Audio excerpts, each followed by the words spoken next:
कामर सजालो फूल ले आलो पेन्हिलो गेरुआ साड़ी हो। देरी न करो चलो धनिया बाबा के दुआरी हो। कामर सजालो फूल ले आलो पेन्हिलो गेरुआ साड़ी हो। देरी न करो चलो धनिया बाबा के दुआरी हो। बाबा पूरा करी है दुख सब हरी है कोई जाई जलधारी हो। भोले बाबा के दीवाना भइल देखो दुनिया सारी हो।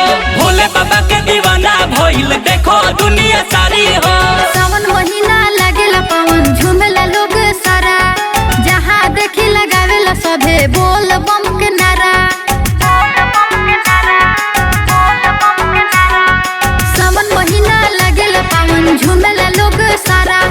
जहाँ देखी लगावेला सभे बोल बम के नारा।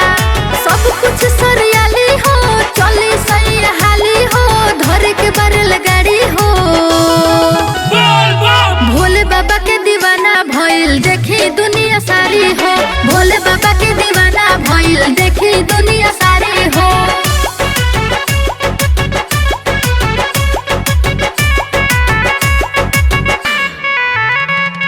केहू गाजा पिए केहू पिस के पिए भंगिया। भजन में मगन होके नाचले कंवरिया। केहू गाजा पिए केहू पिस के पिए भंगिया।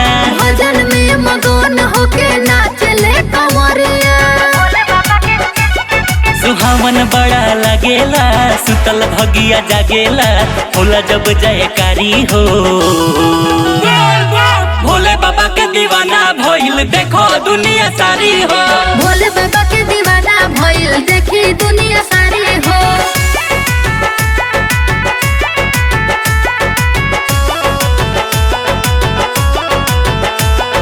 देव के देव है महादेव बाबा त्रिपुरारी। जे भी जाला खुश हो जाला महिमा बाटे न्यारी।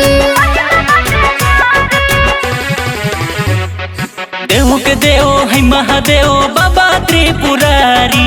जे भी जाला खुश हो जाला महिमा बाटे न्यारी।